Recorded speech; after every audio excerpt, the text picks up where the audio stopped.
Yo, what's going on, guys? Mush back at it with another video, and I want to point your guys' attention to a upcoming free Steam game that I think looks absolutely insane. And it is out next week. It is called Where Winds Meet, an open world action RPG that also has a single player focus. It absolutely has multiplayer, but if you want to play the game solo, you can do that, and it has a distinct solo experience that the game is touting. The game has been available in China for a little while, but now it is coming stateside, and it will be out November the 14th. And this game looks remarkable. I remember when I initially saw this game, it very much went into the category of this game looks really good. Is it actually ever gonna come out, and is it a real game? It went into that category because we just see that so much. Now, to be fair, I had those kinds of vibes with Black Myth Wukong as well, and Black Myth Wukong ultimately came out. I honestly had a little bit of that with Stellar Blade when I initially saw Stellar Blade, and that game ultimately came out as well. So it seems like sometimes these games do end up actually coming out, but then you do have instances like Deep Down, Star Citizen. We've been burned in the past. It's not like that line of thinking just comes out of thin air. This absolutely is something that exists. But Where Winds Meet is coming out on November the 14th. So far, the gameplay we've seen has looked remarkable. From a technical standpoint, visually, it looks outstanding, and more beyond that, the setting of this game looks incredibly captivating. Where Winds Meet is an epic wuxia open-world action RPG set in ancient China at the 10th century. Players will assume the role of a young sword master as they embark on a journey to uncover the mysteries of their own identity. Let the wind carry your legend on an epic journey. And this is a game that very much keeps you in your own device as far as you get to mold the character that you want to. An epic open world action RPG. Take on the role of a young swords master, uncovering forgotten truths and the mystery of your own identity. As the wind stirs across mountains and rivers, so too will your legend rise.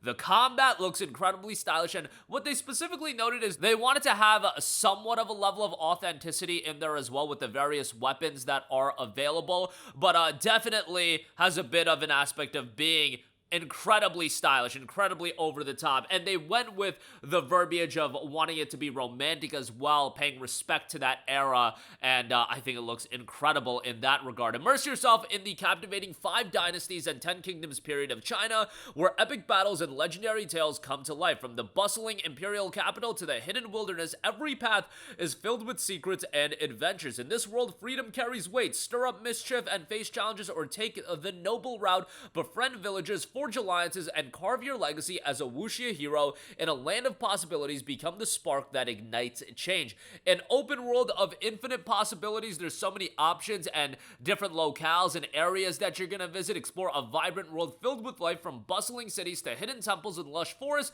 all dynamically shaped by time, weather, and your choices. Experience wuxia style traversal, scale rooftops, glide through the air, or use fast travel to swiftly navigate between regions. Uncover thousands of points of interest across 20 plus unique regions, interact with diverse characters, engage in authentic activities, explore ancient cities, discover forgotten tombs, play flutes beneath a swaying willows, and enjoy drinks under lantern-lit skies. Yes, there's quite a lot of depth, and 20 plus unique regions right out the gate. This game is going with a seasonal model, and we'll get to that as far as how this game is structured, but it is going to have a seasonal model, so expect more content to roll out, more story-based content to roll out, and the world to be continually evolving. Even though, as I mentioned at the top, there is this idea of it being able to be played fully solo, and it is still very much a live service game. It does have microtransactions. Guys, you're not just going to get a free game that isn't going to make any financial return. We'll see how all of those microtransactions are put into place when the game is officially out, but you can play it solo, and it is going to be following a live service model. I don't think inherently live service is bad, and I think this is doing it in a way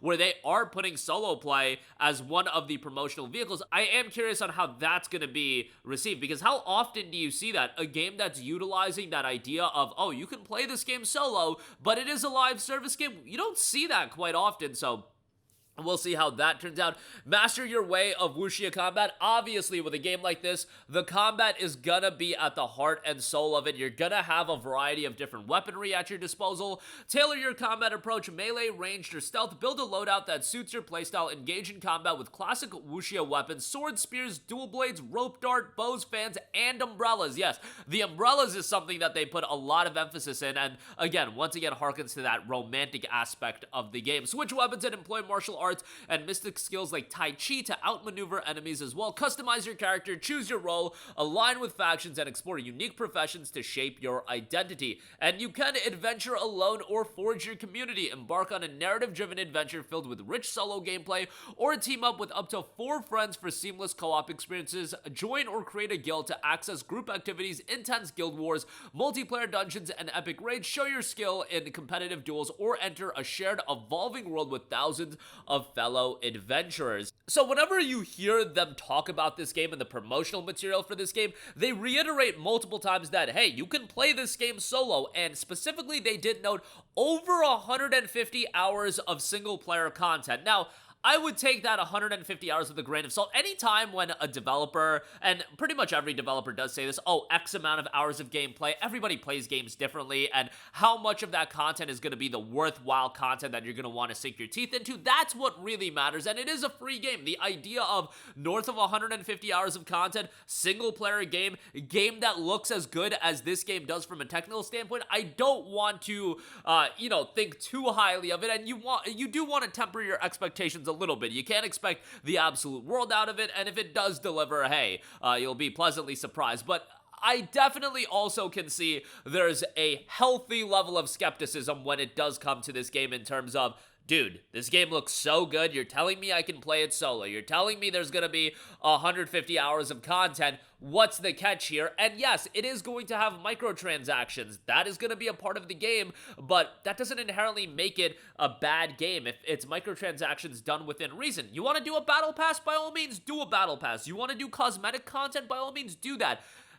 Is it going to be something that becomes a grindy experience? Is it going to be something where the microtransactions are going to be super consequential to the game? Because I wouldn't go down that route. If you're talking about promoting a game on a single player basis, you do want people to be able to fully realize that experience, and if you offer them a good game within that context, they're going to end up buying stuff anyway. I get it, we have to make money, but it's about making money within reason and doing it in a good way. I think if you build goodwill, ultimately, you're going to make money on the back end. That's always how these things go. Now, this is being published by NetEase, so we'll see how all of that turns out. There have been quite a lot of updates that have been rolling out for the game, and there was an interview with Radio Times that was posted recently where the lead developer, Chris Liu, spoke a little bit about the game as far as it being an immersive wuxia open world RPG, and what style of game is it?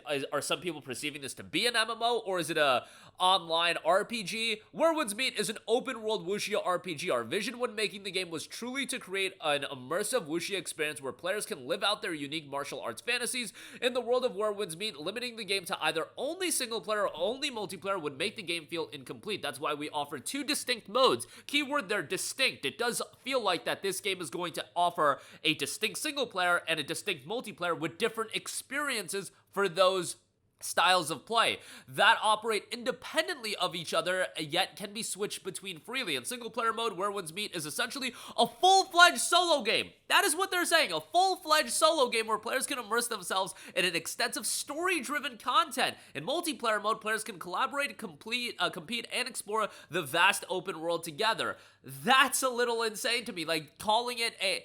That is insane to me, the idea of it being a full-fledged solo game. And yes, MMOs have had solo experiences. You can play the solo experience. But this game, I do feel like, is reiterating that aspect more and more. They've outlined the north of 100 hours of content, 150 hours of content. So we'll see how it turns out. Again, I want to temper my expectations. The game looks so good.